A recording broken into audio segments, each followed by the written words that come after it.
Ketika Daud baru saja melewati puncak, datanglah Ziba, hamba Mefiboset, mendapatkan dia membawa sepasang keledai yang berpelana, dengan muatan 200 ketul roti, 100 buah kue kismis, 100 buah-buahan musim panas, dan sebuyung anggur.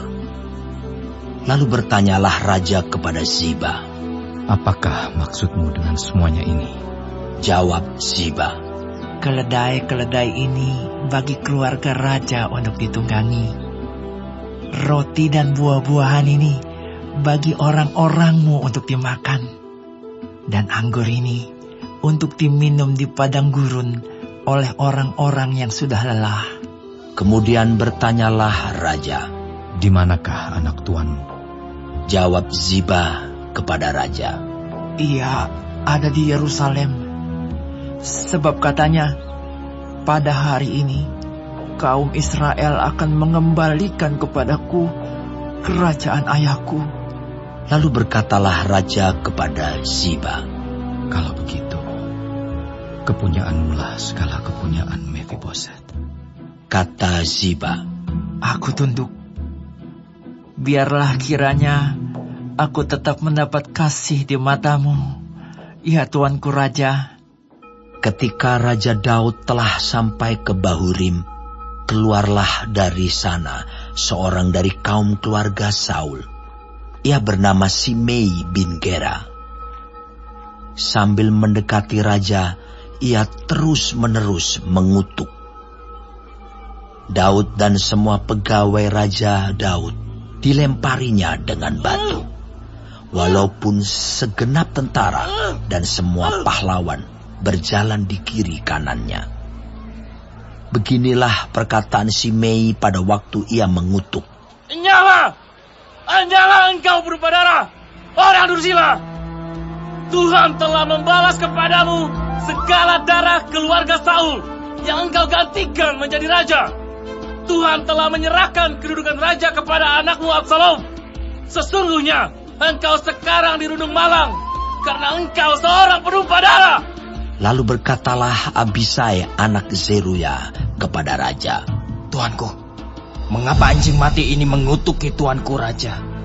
Izinkanlah aku menyeberang dan memenggal kepalanya." Tetapi kata raja, "Apakah urusanku dengan kamu, hai anak-anak Zeruya?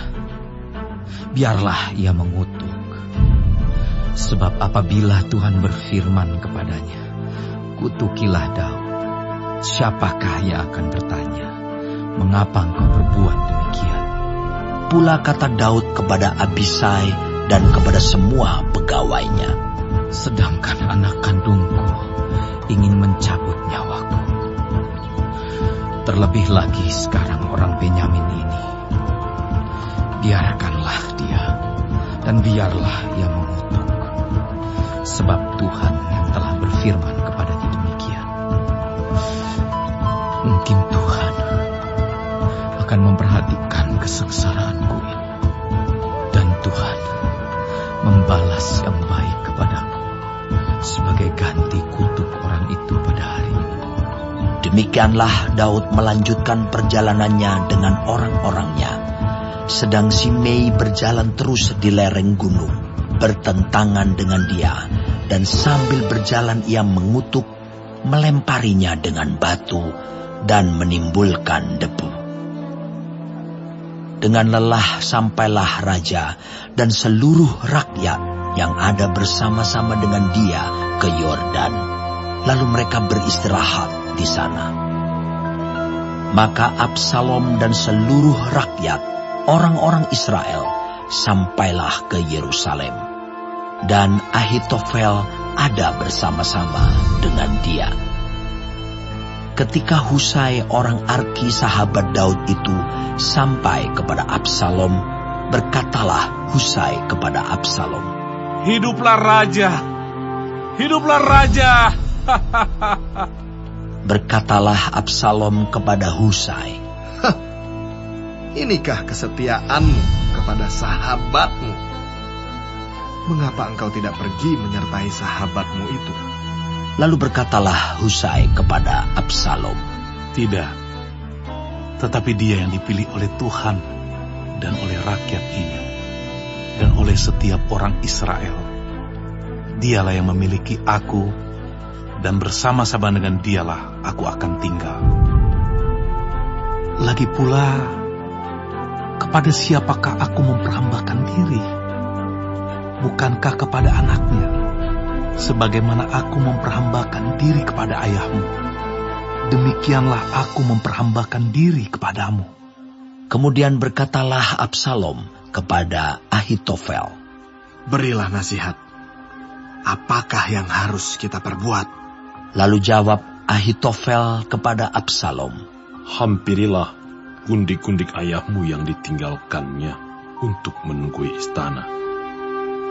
Apabila seluruh Israel mendengar bahwa engkau telah membuat dirimu dibenci oleh ayahmu, maka segala orang yang menyertai engkau akan dikuatkan hatinya. Maka dibentangkanlah kemah bagi Absalom di atas soto. Lalu Absalom menghampiri gundik-gundik ayahnya di depan mata seluruh Israel. Pada waktu itu, nasihat yang diberikan Ahitofel adalah sama dengan petunjuk yang dimintakan daripada Allah. Demikianlah dinilai setiap nasihat Ahitofel, baik oleh Daud maupun oleh Absalom.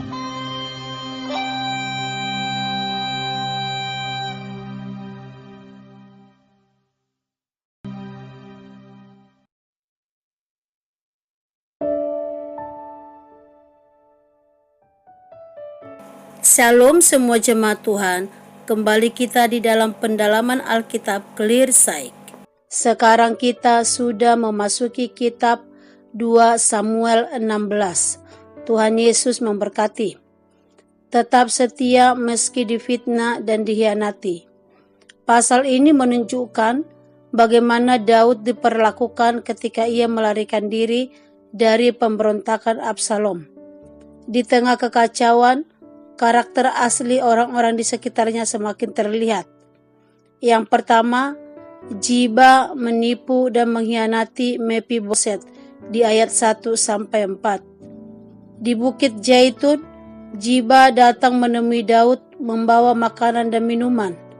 Namun ia memfitnah Mephiboset dengan mengatakan bahwa Mephiboset ingin merebut kembali kerajaan Saul. Tanpa menyelidiki lebih jauh, Daud memberikan seluruh milik Mephiboset kepada Ziba. Di masa sulit sering muncul orang yang mencari keuntungan pribadi. Kita harus berhati-hati agar tidak mengambil keputusan hanya berdasarkan satu suara atau satu sisi cerita. Yang kedua, Shimei mengutuki Daud di ayat 5-14.